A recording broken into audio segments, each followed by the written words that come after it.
کبھی ایک ایسی سڑک کے بارے میں سوچا ہے جو دن میں 2 بار سمندر میں غائب ہو جاتی ہو، یا ایک ایسی سرنگ کے بارے میں جسے گاؤں والوں نے صرف ہتھوڑوں اور چھینیوں سے تراش دیا ہو؟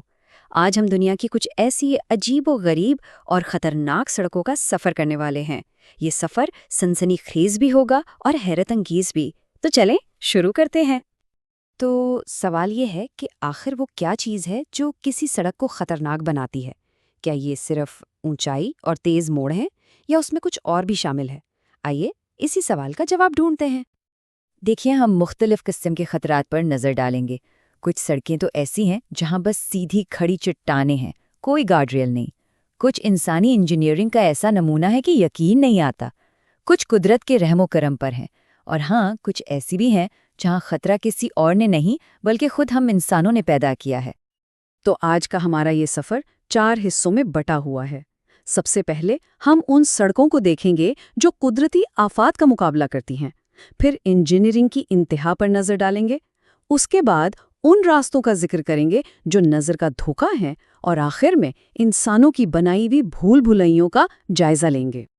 تو آئیے اپنے سفر کے پہلے حصے کا آغاز کرتے ہیں۔ یہاں ہم ان سڑکوں کی بات کریں گے جہاں قدرت کا راج چلتا ہے، جہاں انسان کی بنائی ہوئی ہر چیز قدرت کی طاقت کے سامنے بالکل بے بس نظر آتی ہے۔ اور ہماری پہلی منزل ہے بولیویا کی بدنام زمانہ ڈیتھ روڈ۔ ذرا اس کی بلندی کا اندازہ لگائیں، 4650 میٹر، مطلب یہ دنیا کے کئی بلند ترین چوٹیوں سے بھی زیادہ اونچی ہے۔ اتنی بلندی پر تو ہوا اتنی کم ہوتی ہے کہ سانس لینا تک مشکل ہو جائے۔ اور بات صرف بلندی پر ختم نہیں ہوتی۔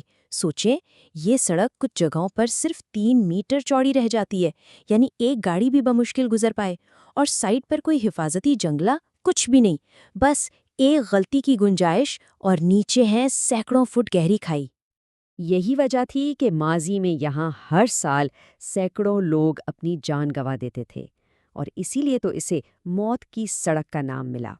حالانکہ اب ایک محفوظ متبادل راستہ بن گیا ہے، لیکن آج بھی ایڈونچر کے شوقین افراد کو یہ سڑک اپنی طرف کھینچتی ہے۔ لیکن خطرہ صرف پہاڑی چٹانوں کا ہی نہیں ہوتا۔ اب نیپال کی کرنالی ہائی وے کو ہی لے لیں، یہاں خطرہ پانی کی شکل میں آتا ہے۔ مانسون میں یہ سڑک لینڈ سلائیڈ اور کیچڑ کی وجہ سے سڑک نہیں رہتی، بلکہ ایک دریا بن جاتی ہے، اور حیرانی کی بات نہیں کہ اس کا 85% حصہ سرکاری طور پر غیر محفوظ مانا جاتا ہے۔ اچھا، خطرہ ہمیشہ پہاڑوں پر نہیں ہوتا۔ الاسکا کی 666 کلومیٹر لمبی ڈالٹن ہائی وے کی مثال دیکھیں، یہاں نہ کوئی خطرناک چٹانیں ہیں، نہ کوئی تیز موڑ، تو پھر خطرہ کیا ہے؟ اصل خطرہ ہے یہاں کی شدید تنہائی، برفانی طوفان اور جما دینے والی سردی، جو اس بالکل سیدھی سادی دکھنے والی سڑک کو ایک جان لیوا جال بنا دیتی ہے۔ تو یہ تو ہوئی قدرت کی بات۔ اب چلتے ہیں ان سڑکوں کی طرف جو انسانی عزم اور انجینئرنگ کی ناقابل یقین مثالیں ہیں۔ سچ میں یہ وہ راستے ہیں جنہیں دیکھ کر عقل دنگ رہ جاتی ہے۔ یہ کہانی ہے گولیانگ ٹنل کی۔ چین کا ایک گاؤں تھا جو پہاڑوں کی وجہ سے دنیا سے بالکل کٹا ہوا تھا۔ جب حکومت نے مدد کرنے سے انکار کر دیا تو اسی گاؤں کے صرف 13 لوگوں نے ایک ناممکن کام کرنے کی ٹھان لی۔ اور جانتے ہیں انہوں نے کیا کیا؟ صرف کلہاڑیوں اور ہتھوڑوں سے 5 سال تک پہاڑ کا سینہ چیرا اور ٹھوس چٹان کے اندر سے یہ راستہ بنا ڈالا۔ واقعی یہ انسانی عزم کی ایک لازوال داستان ہے۔ یورپ میں بھی انجینئرنگ کے ایسے کمالات کم نہیں۔ اٹلی کا سٹیلویو پاس، ذرا سوچیں، 47 کلومیٹر کے راستے میں 75 خطرناک موڑ، یہ تو ماہر سے ماہر ڈرائیور کا بھی امتحان لے لیں۔ اور دوسری طرف ہے ناروے کی اٹلانٹک روڈ، سمندر کی لہروں پر بنے پلوں کا ایک ایسا سلسلہ جو کسی آرٹ کے نمونے سے کم نہیں لگتا۔ اچھا، اب کچھ ایسی سڑکوں کی بات کرتے ہیں جو ہیں تو سیدھی سادی، مگر اصل میں نظر کا دھوکہ ہے۔ مطلب یہ وہ راستے ہیں جو پہلی نظر میں کچھ اور لگتے ہیں، لیکن حقیقت کچھ اور ہی نکلتی ہے۔ یہ ہے جاپان کا ایشیما اوہاشی برج۔ اسے دیکھ کر کیا لگتا ہے؟ پہلی نظر میں تو یہ پل کم اور کوئی رولر کوسٹر زیادہ لگتا ہے۔ ایسا لگتا ہے نا جیسے گاڑیاں سیدھا آسمان کی طرف جا رہی ہوں۔ بھلا کوئی اس پر گاڑی چلانے کی ہمت کیسے کر سکتا ہے؟ لیکن یہاں ایک ٹوسٹ ہے۔ حقیقت یہ ہے کہ یہ صرف ایک آپٹیکل ایلیوژن یعنی نظر کا دھوکہ ہے۔ اس پل کی ڈھلوان صرف 6.1% ہے جو بالکل محفوظ ہے۔ دراصل اس کی لمبائی اور ایک خاص اینگل سے لی گئی تصویریں اسے حقیقت سے کئی زیادہ ڈراؤنا دکھاتی ہیں۔ اور دھوکے یہیں ختم نہیں ہوتے۔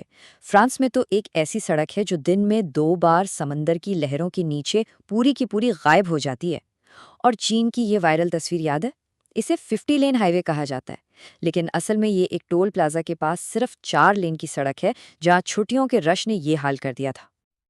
اور اب آخر میں ہم ان چیلنجز کی بات کرتے ہیں جو نہ قدرت نے بنائے نہ انجینئرنگ نے، بلکہ یہ خود ہمارے یعنی انسانوں کے پیدا کردہ ہیں۔ یہ انسانی ثقافت، ہجوم اور ہمارے بنائے ہوئے پیچیدہ نظاموں سے بننے والی بھول بھلیاں ہیں۔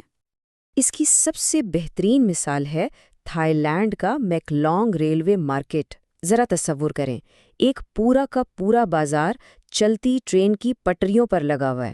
جی ہاں، دکاندار وہیں اپنا سارا سامان بیچ رہے ہوتے ہیں، اور یہاں کا منظر کسی منظم ڈانس کی طرح ہے۔ جیسے ہی ٹرین کا سائرن بجتا ہے، سب دکاندار سیکنڈوں کے اندر اپنے سائبان اور سامان سمیٹ لیتے ہیں۔ ٹرین ان کے سامان سے بس کچھ انچ کے فاصلے سے گزرتی ہے، اور جیسے ہی وہ گزرتی ہے، بازار فوراً پہلے کی طرح سج جاتا ہے۔